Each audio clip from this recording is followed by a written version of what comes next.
राधे राधे दोस्तों, जय श्री कृष्णा। अभी 5:34 हो रहे थे और मैं जग गई थी दोस्तों।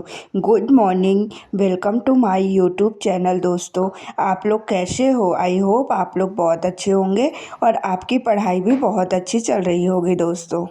आज मैंने सोचा था 5 बजे उठूंगी, लेकिन मुझे उठने में थोड़ा लेट हो गया। तो चलिए अब मैं नहा लेती हूँ, फिर आप लोगों से मिलती हूँ दोस्तों।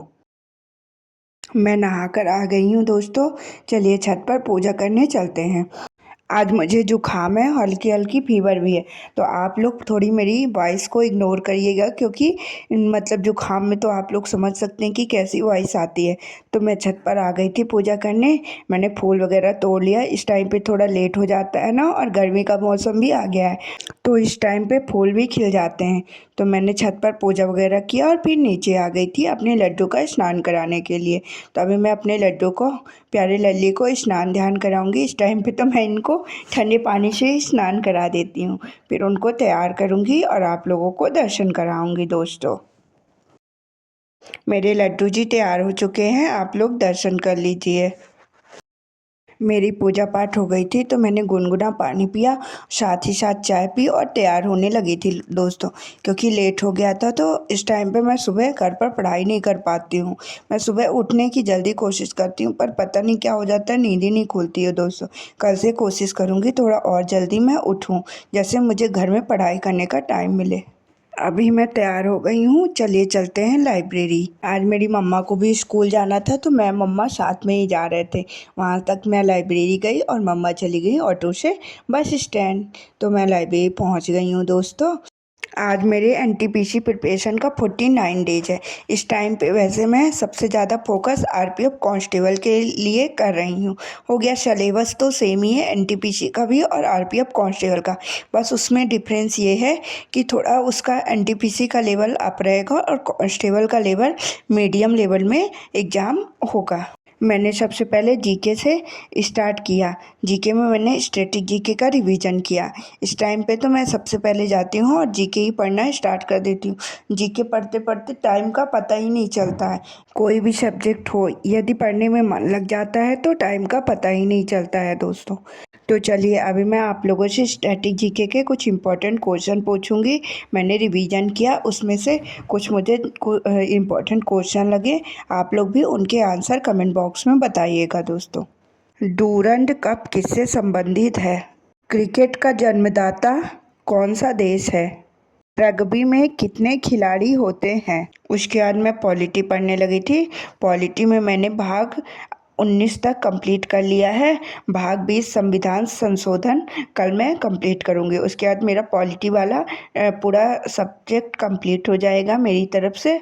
फिर मैं उसकी जगह में बायो, फिजिक्स, केमिस्ट्री पढ़ने लगूंगी दोस्तों। मैं अपनी तरफ से अपने सारे सब्जेक्ट कंप्लीट करूँगी। फिर क्वेश्चन कैसा आता है वो तो उस पर डिपेंड करता है कि कितने क्वेश्चन हम लोग बना पाते हैं, लेकिन अपनी तरफ से हमें अपना 100% देना है दोस्तों। तो चलिए पॉलिटी से कुछ इंपॉर्टेंट क्वेश्चन पूछते हैं। भाग 8 का संबंध किससे है? पंचायती राज्य व्यवस्था को किस भाग के तहत जोड़ा गया है और उसमें कितने आर्टिकल को शामिल किया गया है दोस्तों? अभी टाइम 1:30 हो गया था, तो मुझे भूख लगाई थी, तो मैं घर के लिए निकल गई हूँ दोस्तों। चलिए चलते हैं घर पर, फिर आप लोगों से मिलते हैं। मैं घर पर आ गई थी, तो मैंने दाल चावल रोटी सब्जी खाया। आप लोग को लगता होगा ना कि खाना कौन बनाता होगा, दीदी तो लाइब्रेरी चली जाती हैं और मम्मा स्कूल चली जाती हैं। मेरी नन्नी आई हुई हैं, तो इस टाइम पे वो खाना बनाती हैं, नहीं तो फिर मैं ही बनाकर जाती हूँ सुबह सुबह खाना लाइब्रेरी दोस्तों। मैंने थोड़ा रेस्ट लिया और फिर लाइब्रेरी के लिए निकल गई। तो लाइब्रेरी में जाकर सबसे पहले मैंने मैथ्स की क्लासेस ली। मेरे एचसीएफ के क्वेश्चंस गलत हो रहे थे और कुछ कॉन्सेप्ट मेरे छूट गए थे, तो मैंने उसको आज कंप्लीट किया पूरा। और उसके बाद सेक्शनल मॉक टेस्ट दिया। सेक्शनल मॉक टेस्ट में मेरे 33 मार्क्स आए 35 में। एक क्वेश्चन वो मेंस्ट्रुएशन का पूछ लिया था, जो मेरा गलत हो गया है। वैसे मतलब आरपीएफ कांस्टेबल में एडवांस मैथ्स तो नहीं पूछता है, बस एलसीएम एचसीएफ और नंबर सिस्टम से कुछ क्वेश्चंस पूछ लेता है दोस्तों। तो आप लोग की अगर एडवांस मैथ्स नहीं तैयार है तो आप अर्थमेटिक को भी अच्छे से तैयार कर लीजिए, उतने में भी हो जाएगा। और कुछ लोगों ने कमेंट किया था कि दीदी मेरी मैथ्स बहुत कमज़ोर है, आप कुछ सजेशन बताइए। तो मैं आप लोग को बोलती हूँ कि मैथ्स के लिए आप किसी भी सर का, जैसे गगन प्रताप हो गया या आदित्य रंजन सर का, एक फाउंडेशन बैच लीजिए। उसको सबसे पहले उसको कंप्लीट कीजिए, फिर मॉक टेस्ट से प्रैक्टिस कीजिए।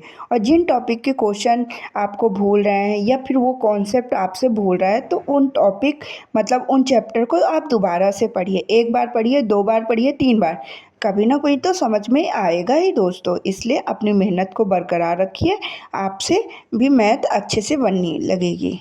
आप लोग भी मुझे मैसेज करेंगे कि मेरे 30 आउट ऑफ 35 मार्क्स आ रहे हैं मैथ्स में दोस्तों।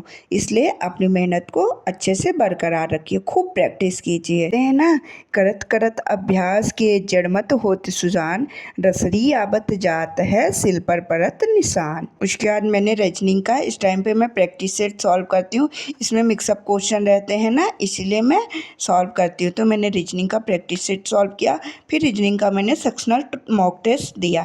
उसके बाद घर के लिए निकल गई थी दोस्तों। अभी 9 बज रहे थे, मैं घर पर आई तो मैंने खाना वगैरह खाया और फिर पढ़ने के लिए बैठ गई। इस टाइम पे सबसे ज़्यादा ध्यान मैं जीके में दे रही हूँ। मैंने फिर से जीके का ही रिवीजन स्टार्ट कर दिया। अभी मैं नोट से जो प्रैक्टिस सेट उस टाइम पे नवीन सर कराते थे ना, उन्हीं का रिवीजन कर रही हूँ, इंपॉर्टेंट क्वेश्चन के। उसके बाद मैं सोने के लिए चली गई थी दोस्तों। तो राधे राधे दोस्तों, जय श्री कृष्णा, गुड नाइट। अब हम लोग मिलेंगे कल और एक नई शुरुआत करेंगे। बाय बाय दोस्तों।